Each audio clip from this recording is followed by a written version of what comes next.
first of all, massive shout out to the guys at Bicycle Express for letting me ride this for a couple of days. I've had it for 2 days. I've been riding it out at Cobblers Creek. It's the Focus Jam2 or Jam Squared. They're mountain dedicated e-bike. It's a medium, so perfect size for me. It almost felt a little bit small for me, but not quite. Pretty good fit, So 150 at the front, 140 at the back. Shimano XT 11 speed. It's got a Shimano Steps motor. So the motors, the basics of it is you've got 3 modes of power. So you've got eco mode, last all day, get you wherever you want to go. It's a little easier than just riding a bike normally.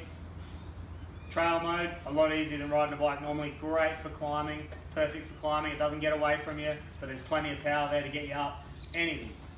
In boost mode, that's pretty much fire trails and descents. So in boost mode, when you're doing technical climbs, as soon as you crank over, it gets away from you a little bit. So I didn't really use boost on any technical climbing. It was too much. But definitely use it for the fire roads and climbing up roads. It was lightning. It's so easy to climb these things. Even though it's a 22 kilo bike, I weighed it this morning. Once that boost kicks in, it's so easy. And it's just a pedal assist.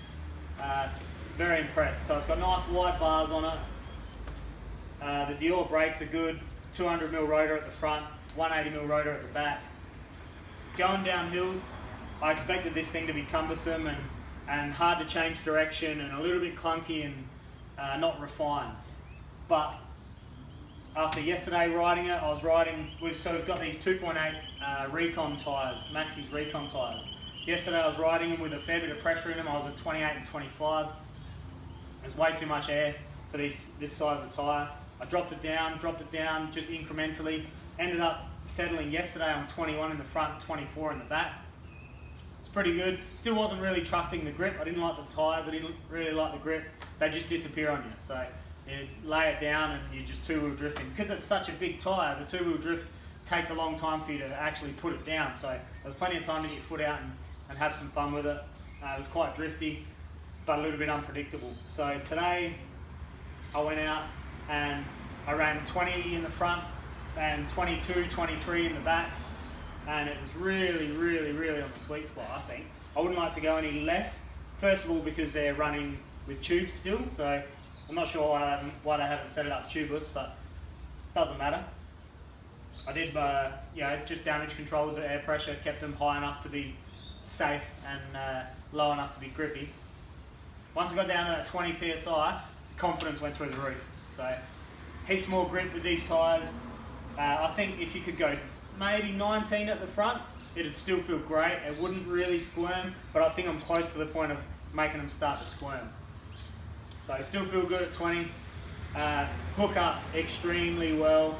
That almost caught me out by how much grip they had on one of my last runs, and really got me eager to throw it into flat corners and drift it in and slap the end of the turns and stuff like that. And it was just like riding my trail bike. It came alive and it felt really, really good. The suspension does its job well, keeps you calm, keeps you planted, keeps you in the right direction. Changing directions on it is no worries.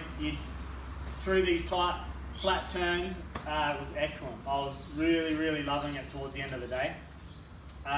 Jumping, super calm. It doesn't feel like there's a weight imbalance or anything like that. Everything kind of feels fairly central. Going through rollers, that's a little bit of another story. So at the top of reordering, you've got a couple of rollers between the turns. And you've really got to know where you're weighting and unweighting your bike, because the momentum this amount of weight carries is really, really hard to control if you're just a passenger. So knowing exactly how to ride your bike and where to put it in certain situations is important with this if you're trying to go really super fast. When you're on the descents, carries heaps of speed. Rolling resistance is perfect with these tyres. I did a quick sprint out the front with the motor turned off completely just to see how to sprint naked with no assistance.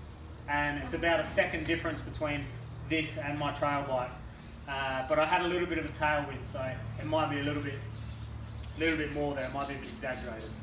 Could have been a couple of seconds. But all in all, it felt really good. It felt easy to get up to speed. On your pedally tracks, I did a video cam, like a ride along of Trotter's Hump up at Cobbler's Creek, and you can tell there how much effort you've got to put into those sprints. So this will assist you up to 25 k's an hour, and then there's nothing. It's back to all your own efforts. So trails like that where you're having to sprint at 30, 35, 40 k's an hour to maintain speed for the next section, it's really hard work. So it's a 22 kilo bike that you're trying to sprint slightly up a hill and across a flat on dirt. But once it gets into the corners and any sort of gravity, it's so good. It's definitely exceeded my expectation for what an e-bike should be able to do, what a heavy motorised bike should be able to do.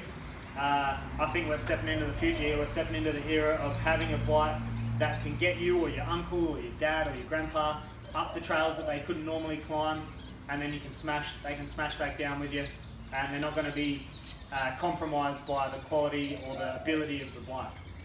This thing goes down and around corners, excellent, very, very well. So exceeded my expectations there. And again, if you want to go out to, say, Fox Creek or somewhere with a big climb that you're trying to learn a track because you've got a race coming up or whatever it is, this is an excellent tool. It's going to handle the trails, everything but a full-on downhill track. I think this would be great for. You're going to be able to get up and get so many more laps in to get familiar with the trail, and then you can go get your trail bike or whatever bike you're racing that track on and get up to speed. Because, I mean, let's be honest, it's got Revelations and a RockShox Deluxe on the back, and it's 22 kilos. It's not going to go full ham on a downhill track, but it's close. It is definitely close. The speeds I was riding it at today, I'm pretty happy. I'd be happy to be on one for sure. The brakes, Shimano Dior brakes, they pull it up, no worries. It's got a dropper post, it's killer. $6.5 grand, but that's going to come down obviously. That price will come down over the next few years. They'll get better and better, and they'll start becoming mass produced because they're definitely going to be popular. If they can make an e-bike do what this thing can do, and all the different companies jump on it, and they're all making e-bikes that can descend like these things, and descend like our trail bikes more or less, they're going to be super popular. And mountain biking is only growing, so this thing definitely gets a thumbs up for me. Once I found the right pressure in the tyre and the right pressure in the tyres and the right pressure in the suspension, it was off to the races. There was no holding back or being timid or careful. It was just, let's go, let's smash some corners hard and ride some descents hard. So very happy. It's wicked. So big thanks to Bicycle Express again for lending it to me, and yeah, if you want to suss one out, go and see them or go and see your local shop. A lot of the brands are running e-bikes now, so you've got Wheel Ride up in the hills, you've got Bicycle Centre Mitcham, have got the Merida e-bike, I'm pretty sure, Giant Adelaide or Giant Glenelg. I'm sure one of those two have got an e-bike for a demo, so ask around, have a look around, and I think you'll be pleasantly surprised, for sure.